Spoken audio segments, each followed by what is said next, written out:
Hello everyone, I'm Alex Montgomery here on English Talks. Dating apps have radically changed how people meet over the past decade, but they've also created psychological and social challenges that simply didn't exist before. Today, I don't want to talk about online dating with a promotional tone, or a pessimistic one either. I want us to talk about it honestly, with real numbers, with the psychology behind every swipe, and with practical steps that make the experience work for you instead of draining you. The reality by the numbers. Let's start with the facts. In a large-scale survey of more than 6,000 US adults, the Pew Research Center found that 3 in 10 adults have used a dating site or app at some point in their lives, and 1 in 10 adults currently in a committed relationship say they met their partner online. That number rises sharply among younger people. 1 in 5 partnered adults under 30 met their partner through a dating app. But the picture isn't entirely rosy. The same research shows that fewer than 1 in 8 active users say they found an actual serious relationship through these apps, even though more than half report getting at least one date. In other words, the apps are quite effective at creating first meeting opportunities, but far less effective at turning that meeting into a stable relationship. And in a long-running Stanford University study tracking how American couples meet since 2009, online dating overtook every traditional method: friends, work, school, becoming the single most common way couples meet since around 2013, a position it still holds today. Orkin, why we end up exhausted. This is where it gets psychologically interesting.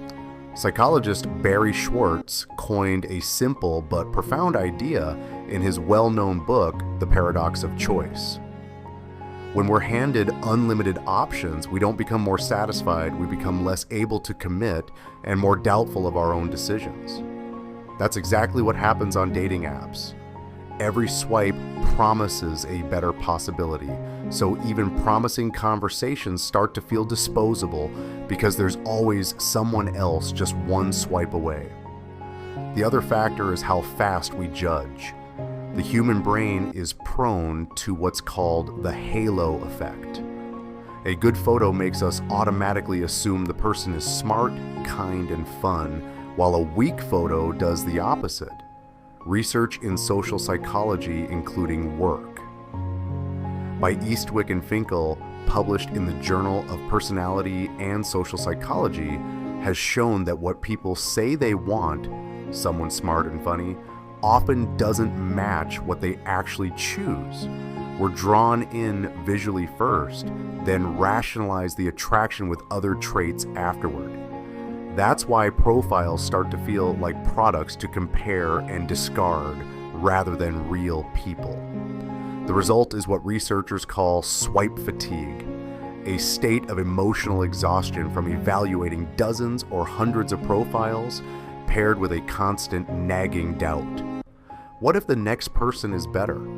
That tension between hope and exhaustion is exactly why so many people delete the app, only to reinstall it a few weeks later in a recurring loop. Safety comes first. And with all of that said, one rule remains non-negotiable: personal safety.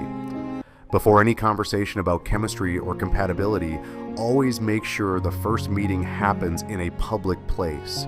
Tell a close friend the details, timing, and location of the date, and don't hesitate to trust your instincts when a red flag shows up, like inconsistent stories or pressure to move quickly toward a private meeting.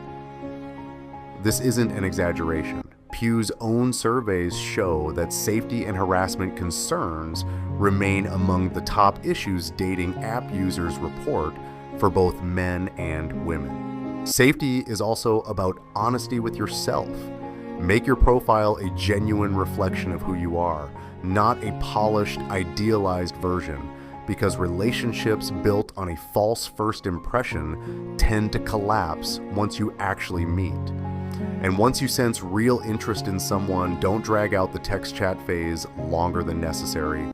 Moving to a video call early helps you test real chemistry quickly and saves you time and emotional energy. I want to share the story of a 32-year-old woman who went through a long string of disappointing dates before meeting her husband. The difference she made, by her own account, was that she stopped over-flattering and started stating clearly from the very first messages that she was looking for something serious rather than something casual. That clarity, she says, didn't scare off people who were genuinely interested. It filtered out everyone who wasn't aligned with her intentions from the start. This isn't an isolated case. The Knott's 2023 Real Wedding Study found that about 22% of couples who married that year met through a dating app, up from roughly 19% in 2019, meaning the path from app to marriage really is widening. But it tends to favor people who state their intentions early rather than relying on surface-level pleasantries. Using the tool without letting it use you. The practical takeaway comes down to 4 simple habits. First, set a reasonable daily cap on how many profiles you review.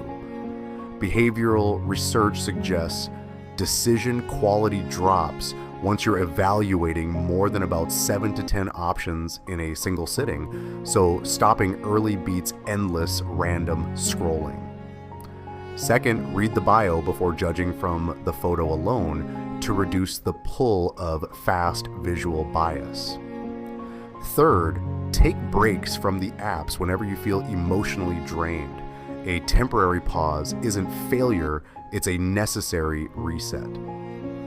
Fourth, balance digital dating with real-world activities, hobby groups, community events, mutual friends, because diversifying how you meet people reduces total reliance on the endless marketplace logic that the app screen imposes. Online dating is a tool, not a fixed destiny or a magic fix.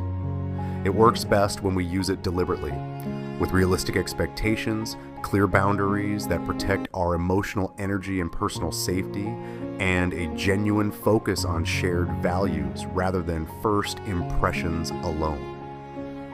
Used that way, it really does expand your possibilities instead of draining them. Thanks for listening. I'm Alex Montgomery. See you next time on English Talks.